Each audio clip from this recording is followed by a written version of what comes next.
I remembered Jim's description of the woman who made her. How could a woman like that make a beautiful doll? My name is Stephen Amony, and I am a doctor.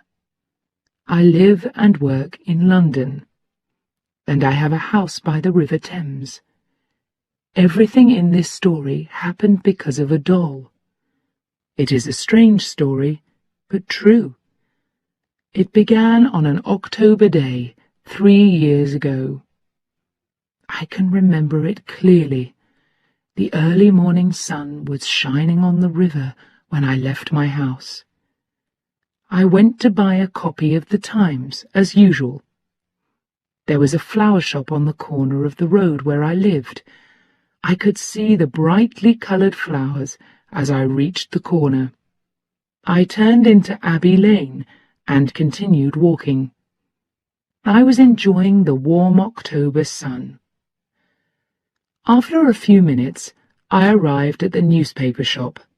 Suddenly, I remembered that it was a niece's birthday the next week, so I stopped and looked in the shop window. There were games and toys, paper and pens, books and sweets in the window.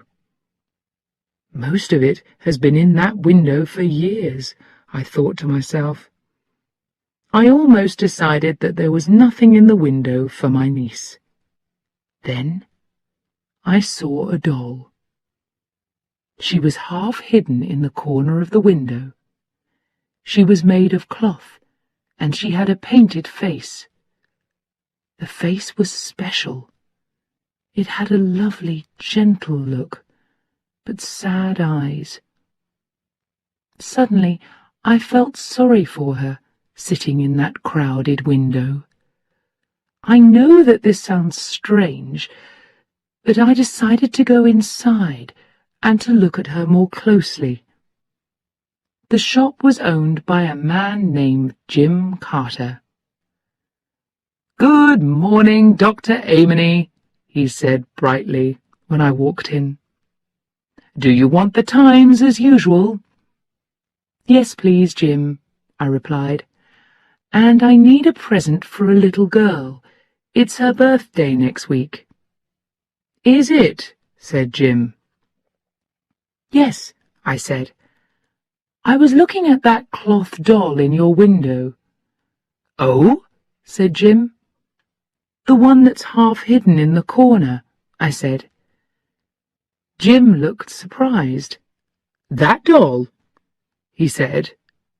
"She's a little unusual." "Can I see her?" I said.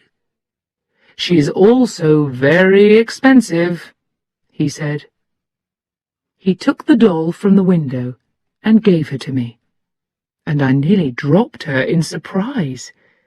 She was beautifully made. She seemed almost alive. Her dress and other clothes were handmade, not made by a machine. And her face was hand-painted. I could see it clearly now. She's lovely, I thought. She was made with a lot of love. I could see this love in the doll's face. I put her down gently. "How much do you want for her, Jim?" I asked. £12, Dr. Amony," he answered. He saw the surprise in my face and continued, "She's expensive. I did say that, didn't I?" "You did," I agreed. "Dolls like this cost as much as £20 in the centre of London," said Jim. "But I'll tell you what I'll do, Doctor. I'll sell her to you for £11. "Who makes them?" I asked. "I'd like to know something about the person who can make beautiful dolls like this." "The woman has lived in Hardley Street for some years now," said Jim. "She sometimes comes into my shop, and she brings me the dolls." "What's her name?" I asked. I'm not sure, Jim answered. It's something like Calamy. What's she like? I said. She's a tall woman with red hair, and she wears very expensive coats and hats, replied Jim. But she's got a very serious face. She never says very much when she comes into the shop. I'm honestly always glad when she leaves. He stopped for a minute, and then said, and I've never seen her smile. I couldn't understand this. How could a woman like that make dolls as beautiful as these? I'll buy the doll, I said at last. £11 seemed a lot of money for a doll. As I counted out the pound notes, I felt a little silly. Yes, the doll was a present, but I knew the real reason for buying her. I didn't want to leave her in that shop window. I took the doll home and put her in my small bedroom. She seemed to fill the room with her loveliness. I carefully put her into a box. Then I covered the box with brown paper. Later in the afternoon, I went to the post office and posted it to my niece. In the following days, I could not stop thinking about the doll, or about the gentle face and the sad eyes. I remembered Jim's description of the woman who made her. How could a woman like that make a beautiful doll? It was difficult to believe. So who was she? I wanted to know, but the weather got cold and wet. Children in the area became ill, and I was suddenly very busy. I soon forgot about the woman and the doll. One day, a few weeks later, my telephone rang. A woman's voice said, "Is that Dr. Ameny?" "Yes, it is," I said. "Do you visit people who can pay for your visit?" the woman asked. "Yes, sometimes," I replied. "How much does it cost?" she asked. The voice sounded unpleasant. The woman seemed to think that money was more important than the sick person. "A visit will cost £5, I replied. "Oh," she said. "But if you really can't pay, then I don't ask for the money," I said. "That's all right," she said. "I can pay £5. "What's your name?" I asked. "Rose Calamit," she answered. "I live in the house next to the cake shop in Hardley Street. My rooms are on the 2nd floor. "I'll be there soon," I told her. I arrived at the house next to the cake shop in Hardley Street 10 minutes later and went up the stairs. They were narrow, dirty, and badly lit. As I reached the top of the stairs, a door opened. "Dr. Ameny?" said the unpleasant voice. "Yes," I said. "Please come in," she said. "I'm Rose Calamit." She was a tall woman, between 45 and 50 years old. She had red hair, dark eyes, and a bright, shiny red mouth. We went into the front room. It was a cold, ugly room, and the furniture was cheap and badly made. On the cupboard in the corner were a lot of small glass bottles. Then I saw the dolls. They were hanging from the walls and were thrown carelessly across the bed. Each doll was different, but each one was as beautiful as my doll. It seemed impossible that this rough, unpleasant woman could make them. Rose Calumet looked closely at me. "You're a very young doctor," she said. "I'm older than I look," I said coldly. "You think that I'm too young. Shall I go away again?" She laughed at me. "You don't need to be angry, Doctor," she said. "You're very good-looking for a doctor." "And I'm a very busy doctor," I said. "Are you the person who's ill?" "No, it's my niece," she replied. "She's in the back room. I'll take you to her." Before we went in, I had to know about the dolls.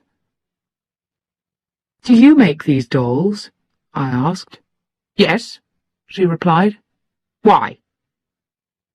I felt very sad. "Oh, I bought one for someone's birthday," I said quietly. She laughed. "And I'm sure that you paid a lot of money for it," she said. She took me to a smaller room at the back and started to open the door. "Mary, it's the doctor!" she shouted. Then she pushed the door open wider to let me in. "Don't be surprised when you see her, Doctor," she said loudly. "Her left leg is twisted." The girl, Mary, was sitting in a chair by the window. She heard the woman's words. A look of unhappiness crossed her pale face, and there was pain in her large dark eyes. I was angry at the red-haired woman. The words were unnecessary. She wanted to hurt the girl. Mary was not more than 25 years old, but I could see immediately that she was very ill. I looked again into those dark eyes. Something inside her is dying, I thought. After that first visit, I always remembered the sweetness in her sad face, her poor, thin body, and her dry, unhealthy hair. But something filled me with happiness. Around her were 3 small tables, and on them were all the necessary things to make the dolls. Brightly coloured paints and pieces of cloth of many different colours and shapes. I soon understood that her twisted leg was not the reason for her illness. I noticed the way that she sat. If I was right, I could make that leg straight. I was almost sure that I was right. "Can you walk, Mary?" I asked after a minute. She looked at me, then looked away. "Yes," she answered quietly. "Please walk to me," I said gently. "Oh, don't," she said. "Don't ask me that." I didn't want her to suffer, but I had to be sure that I was right. "I'm sorry, Mary," I said. "Please try and walk. It's important." She got up from her chair very carefully and moved slowly towards me. I looked closely at her left leg.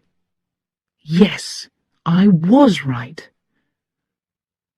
"That's good," I said. I smiled at her. I wanted to show her that I was pleased. I held out my hands to help her. She looked up. Again I saw the pain and hopelessness in her face. She seemed to be crying out silently to me for help. She lifted her hands towards mine. and then they fell back to her sides. "How long have you been like this, Mary?" I asked. Rose Calumet answered for the girl. "Oh, Mary's had that twisted leg for nearly 10 years now," she said. "But I asked you to come for a different reason. She's ill. I want to know what's wrong with her." "Oh, yes, she's ill," I thought. "Perhaps she's dying." I knew that immediately. I wanted Rose Calumet to leave the room, but she didn't. She laughed and said, "I'm staying here, Dr. Amony. You look at Mary, then you can tell me what the problem is." When I finished my examination of Mary, I went with Rose into the front room. "It's possible to make her legs straight," I said. "Did you know that? With help, she could walk in—" "Stop!" she shouted loudly. I jumped. "That's enough! You must never say anything about that to her. The best doctors cannot help her. No stupid young man is going to give her hope. If you ever do, you won't come here again. I want to know what's wrong with her. She can't eat or sleep, and she isn't really working. Now tell me, what did you learn from your examination of her?" "I don't know what's wrong with her yet," I replied. "But something is slowly destroying her, I know that. I shall want to see her again soon. I'm going to give her some medicine. It will make her feel stronger. Then I'll call again in a few days." "Don't say anything about making her legs straight," she said. "Do you understand? If you do, I'll get another doctor." "All right," I said. I wanted to be able to visit Mary again, and I thought to myself, perhaps when Mary's feeling better, I can talk to her about her leg. I was ready to leave. I picked up my bag. "These dolls," I said. "Yes," she said. "I thought that you made them," I said.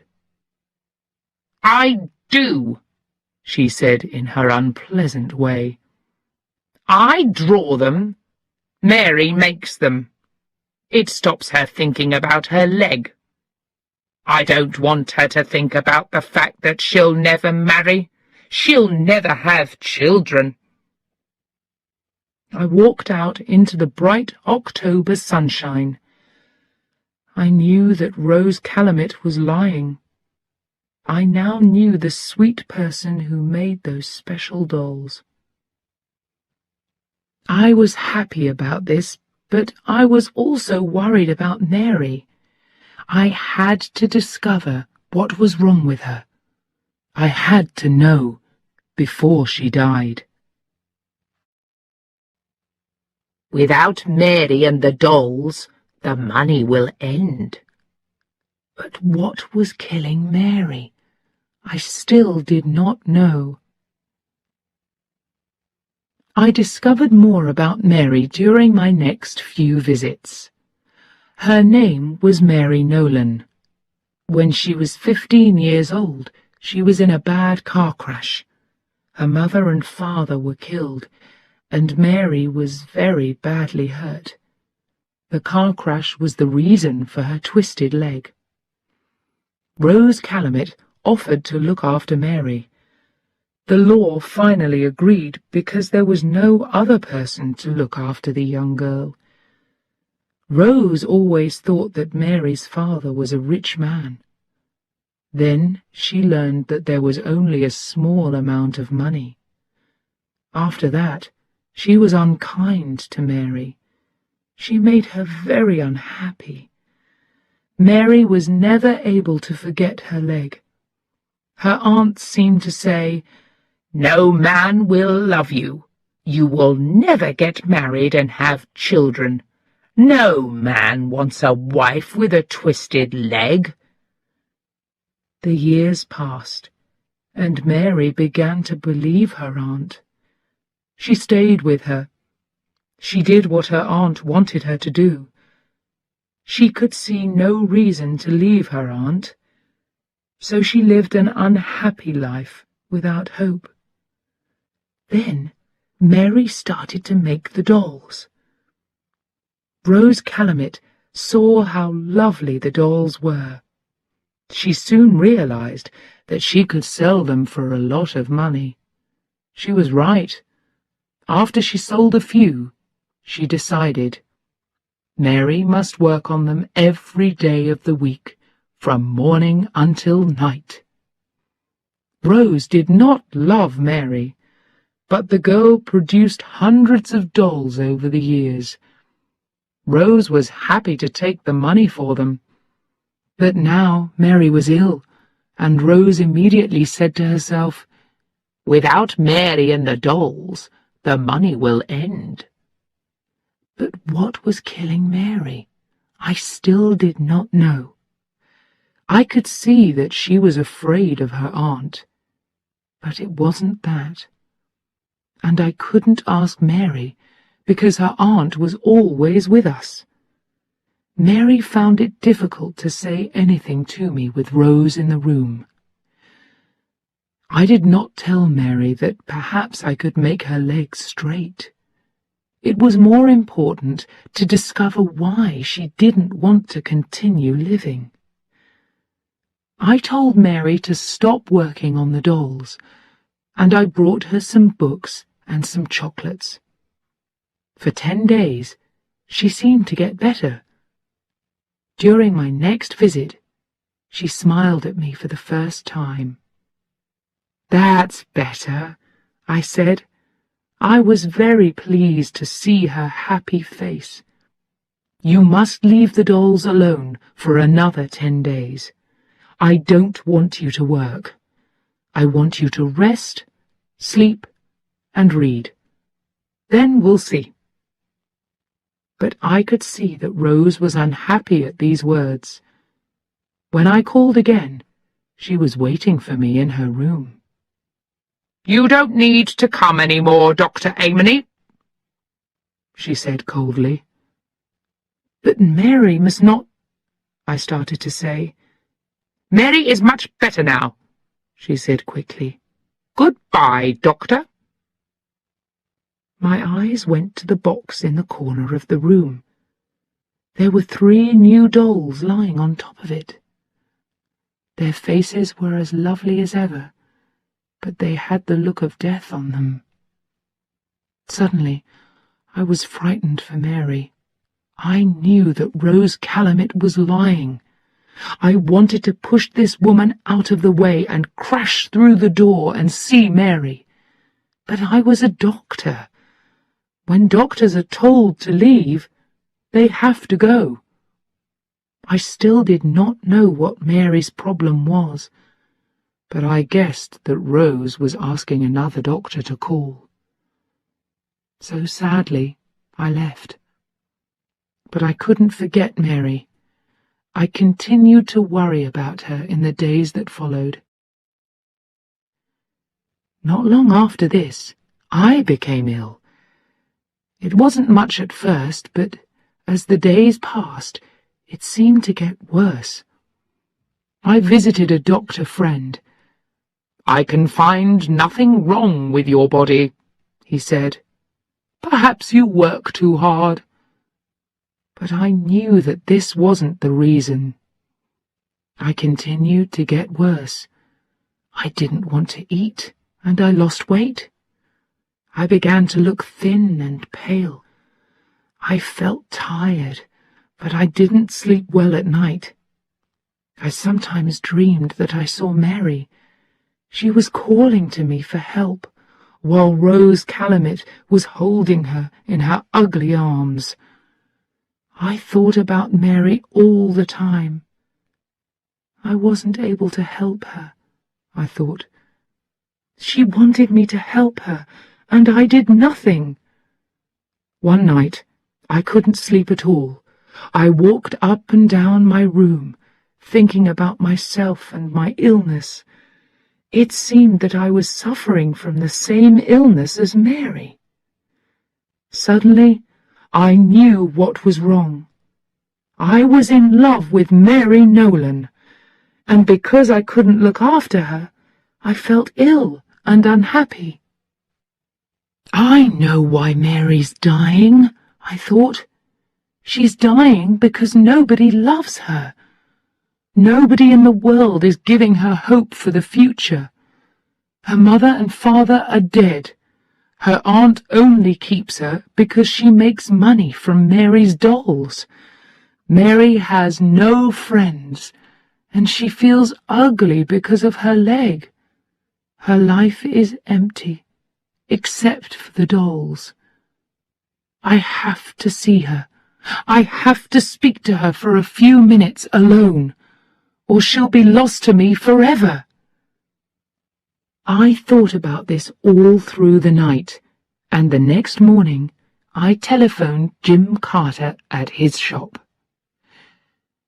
"This is Dr. Amony, Jim," I said. "Will you help me?" "I'll do what I can for you, Doctor," Jim said.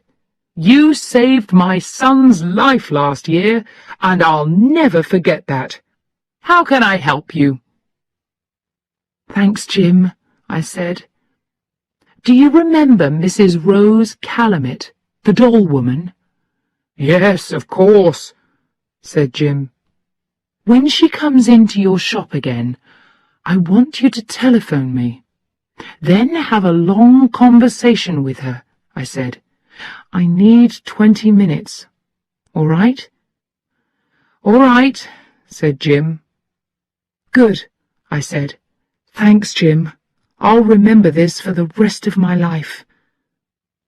I was worried about a telephone call while I was out, so each evening I put my head round the door of his shop, but he just shook his head. There was no news. Then, one day at 5 o'clock in the afternoon, the telephone rang. It was Jim. He just said, "She's here." I ran to the house where Mary lived. When I got there, I ran up the stairs. Luckily, the door was not locked, and I hurried through into Mary's room. She looked so thin now, and very ill. She still had the paints and pieces of cloth around her. I thought, she wants to make one more doll before she dies.